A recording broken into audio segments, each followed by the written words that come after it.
With every koi show, it always begins with a benching side, and the benching team is very important because the fish need to be categorized. They also need to be checked to ensure that they're in good health and that there are no problems at all. On my right, I've got Dean Britz, and on my left, Mike Harvey. Dean, how did you find that the benching went? Benching was a lot of hard work to get all these fish benched. It started on Thursday this year, actually a day earlier. Yes. We had quite a few entrants bringing in koi 700 kilometers away. Yeah, that's far. So they brought their koi in on Thursday. Traditionally it's always Friday. And so we managed to let those koi settle for a day after the long travel, and we started benching everything actually on Friday as usual, but at least the koi were in and they had a day to settle. We had two benching teams collate with the admin up in the admin tent. Mike was involved with me with just overseeing both of the two teams. We've got scribers, bowlers, netters. Each koi obviously gets bowled and inspected for health, any disease problems that it's got, any transport damage is checked and noted. We classify each koi into different varieties, show varieties. We've got to measure each koi, and then we pass all that information back to the admin tent, and everything gets recorded. We've also got some other overriding in terms of this number of koi you can have in a variety and the sizes and so on, and we try to be as careful as we can, obviously, in the bowling of these very precious jewels, which cost a lot of money, and we have to go very carefully, so we can't rush this job at all. Thank you.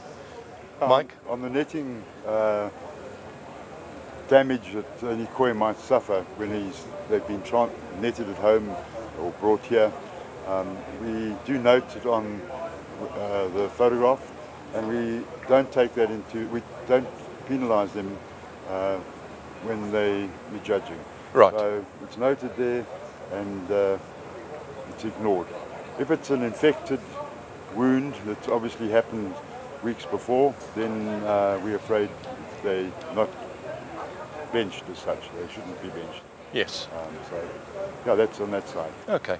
And then some interesting varieties. There's one that I'd like to just highlight, is the Tetsu Magoi that we saw in one of the ponds. And really, just for viewers, Tetsu Magoi is really, if we look at the breeding process over the history of koi fish, the Magoi was the original, and then the Tetsu Magoi, and then all this that we're seeing at the shows today is the breeding from there. So you could almost say that the Tetsu Magoi is the mountain horse of the horse family in that analogy. Correct, and in fact some of the breeders, I believe Momotaro, used Magoi to try and get the growth and the size over the years. I mean, it doesn't happen overnight. It's yes. many generations of breeding.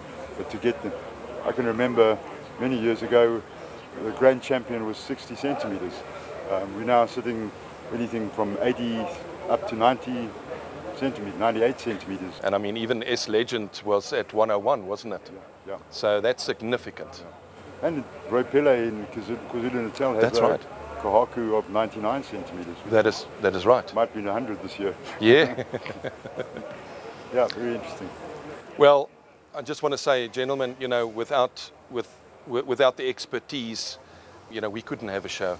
We definitely, and always the input and always the willingness to be able to share opportunities like and experiences like we've just discussed now. That's what it's about, is to educate as well, and we gladly do that. And I must thank you, both of you guys, for doing all the shows and helping us, and I hope people will watch them on YouTube. And I think it's your Koi Medic, is it? That's right, yes. And Arnold, yes. And Arnold, yeah. And what we hope to do, thank you, and what we hope to do is our greatest wish list is to be able to do this at the All Japan show. Wow. And we would be grateful if we ever are invited to be able to do a show like this at the All Japan show. Yeah. Hope it comes about. Dreams come true. But thanks again, guys. Thank you, gentlemen. Thank you very much. Thank you. Yeah. Thanks, Arnold. Cheers.